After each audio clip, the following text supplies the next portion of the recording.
In his coquettish refusal to accept the Donald, Paul Ryan says he cannot betray the conservative principles of the party of Abraham Lincoln, high among which is a devotion to free trade. But when did free trade become dogma in the party of Lincoln? As early as 1832, young Abe declared, "My politics are short and sweet, like the old woman's dance.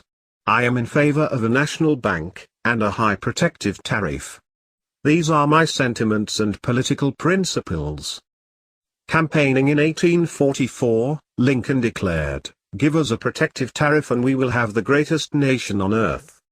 Abe's openness to a protective tariff in 1860 enabled him to carry Pennsylvania and the nation.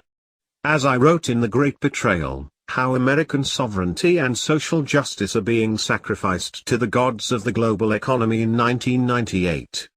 The great emancipator was the great protectionist. During his presidency, Congress passed and Abe signed 10 tariff bills.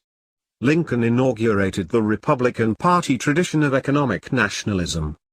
Vermont's Justin Morrill, who shepherded GOP tariff bills through Congress from 1860 to 1898, declared, "I am for ruling America, for the benefit, first, of Americans, and for the rest of mankind afterwards."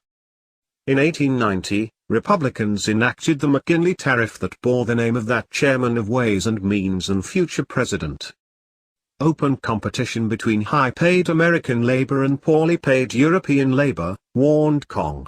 William McKinley, will either drive out of existence American industry or lower American wages. Too few Republicans of McKinley's mindset sat in Congress when NAFTA and MFN for China were being enacted. In the 1895 history of the Republican Party, the authors declare, "The Republican Party is the party of protection, that carries the banner of protection proudly." Under protectionist policies from 1865 to 1900, U.S. debt was cut by 2/3. Customs duties provided 58% of revenue. Save for President Cleveland's 2% tax, which was declared unconstitutional, there was no income tax. Commodity prices fell 58%. Real wages, despite a doubling of the population, rose 53%. Growth in GDP averaged over 4% a year. Industrial production rose almost 5% a year.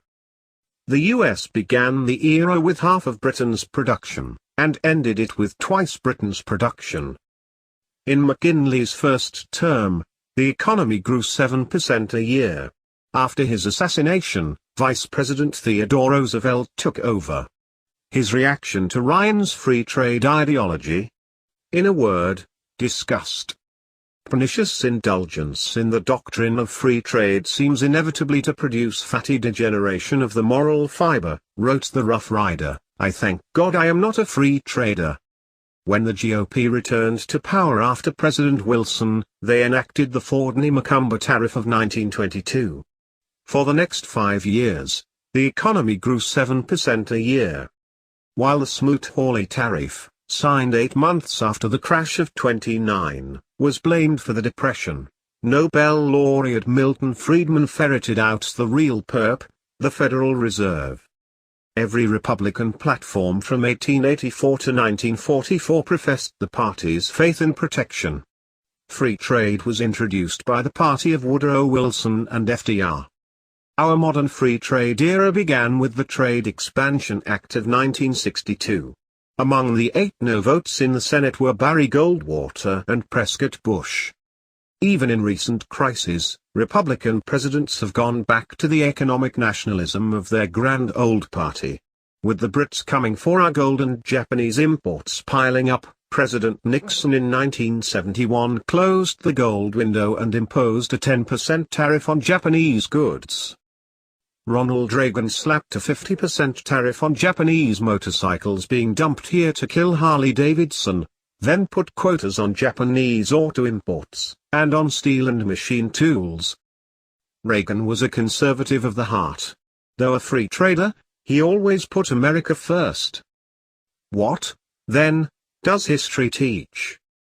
The economic nationalism and protectionism of Hamilton, Madison, Jackson, and Henry Clay, and the party of Lincoln, McKinley, Teddy Roosevelt, and Coolidge, of all four presidents on Mount Rushmore, made America the greatest and most self-sufficient republic in history.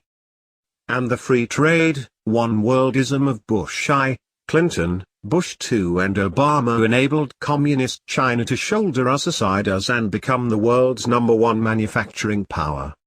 Like Britain, after free trade was adopted in the mid-19th century, when scribblers like David Ricardo, James Mill, and John Stuart Mill, and evangelists like Richard Cobden dazzled political elites with their visions of the future, America has been in a long steady decline.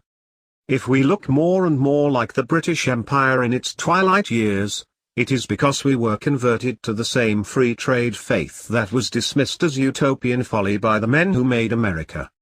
Where in the history of great nations, Britain before 1850, the USA, Bismarck's Germany, post-war Japan and China today, has nationalism not been the determinant factor in economic policy? Speaker Ryan should read more history and less Ayn